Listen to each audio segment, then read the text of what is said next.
Alors le projet dépistage est un projet qui est issu de notre centre de recherche en épidémiologie, donc le BPH au sein de l'Université de Bordeaux, et en collaboration avec le CHU de Bordeaux pour développer une étude épidémiologique sur le dépistage des maladies oculaires liées à l'âge et plus particulièrement du glaucome.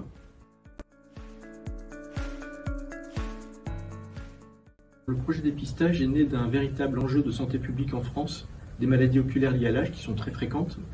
et notamment du glaucome, qui est la première cause de cécité irréversible et absolue en France et dans le monde, qui touche approximativement 1 million de personnes en France, et pour lequel on sait que 30 à 40% de la population n'est pas diagnostiquée, parce que la maladie est longtemps asymptomatique, alors même qu'il existe des traitements qui permettent de stabiliser la maladie. Et donc grâce à ces approches d'intelligence artificielle, avec une approche plutôt multimodale, en utilisant différentes données, on estime qu'on pourrait améliorer le dépistage de la maladie en population générale.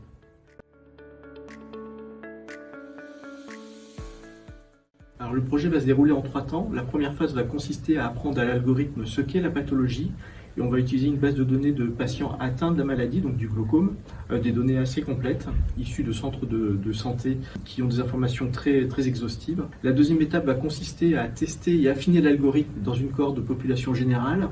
avec un tirage au sort de Français qui accepteraient de participer à cette étude, donc plusieurs dizaines de milliers de Français. Et la troisième étape va consister à tester les performances de l'algorithme et à comparer par rapport aux méthodes de dépistage de référence actuelles. Les principaux partenaires du projet, c'est évidemment l'Université de Bordeaux et le CHU de Bordeaux, avec l'ensemble des équipes scientifiques qui ont l'habitude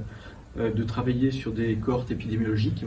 et notamment sur les maladies oculaires liées à l'âge, ainsi que des ingénieurs qui ont l'habitude de développer des algorithmes d'intelligence artificielle.